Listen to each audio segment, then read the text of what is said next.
അപ്പോൾ പ്രതിപക്ഷ രാഷ്ട്രീയം എന്താണ്? ഇത്തരം പോരാട്ടങ്ങളെയും സമരങ്ങളെയും പോരാളികളെയും ഒക്കെ കോർഡിനേറ്റ് ചെയ്യുക, ആ ഊർജ്ജത്തെയെല്ലാം സമാഹരിച്ചെടുത്ത് മുന്നോട്ട് പോവുക എന്നുള്ളതാണ്. അതിന് നമ്മുടെ മുഖ്യധാരാ രാഷ്ട്രീയത്തിന്, മുഖ്യ പ്രതിപക്ഷത്തിന് സാധിക്കുന്നില്ല എന്നതിൻ്റെ കൂടെ അടയാളമാണ് സക്കിയ ജാഫ്രി. അതുകൊണ്ടാണ് നമുക്ക് സക്കിയെക്കുറിച്ച് സംസാരിക്കേണ്ടി വരുന്നത്. സക്കിയയ്ക്ക് വേണ്ടിയിട്ട് ഇപ്പം ഓഫ് കോഴ്സ് ടീസ്റ്റ ഒരുപാട് പ്രയാസപ്പെട്ടിട്ടുണ്ട്.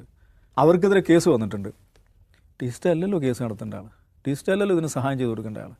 അപ്പോൾ സക്കിയെക്കുറിച്ച് ഓർക്കുമ്പോൾ ഓഫ് കോഴ്സ് ഗുജറാത്ത് വംശഹത്യ നമ്മൾ ഓർക്കണം, അവർ നടത്തിയ പോരാട്ടങ്ങൾ ഓർക്കണം.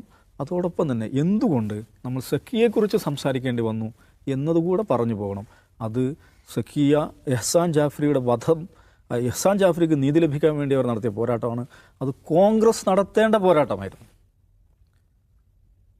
ആ ശൂന്യതയിലാണ് സക്കിയ ഉയർന്നു വരുന്നത് മനസ്സിലാക്കണം. അപ്പോൾ കോൺഗ്രസ് മനസ്സിലാക്കേണ്ടതാണ്, നിങ്ങൾ ഇതിനൊന്നും സന്നദ്ധമല്ലെങ്കിൽ ഈ നാട്ടിൽ ഇതൊന്നും നടക്കില്ല എന്ന് വിചാരിക്കേണ്ട, അത് വേറെ ആളുകൾ നടത്താൻ ഇവിടെ ഉണ്ടാകും എന്നൊരു സന്ദേശം കോൺഗ്രസ്സിന് കൂടെ നൽകുന്നത് അവസാനമാണ്.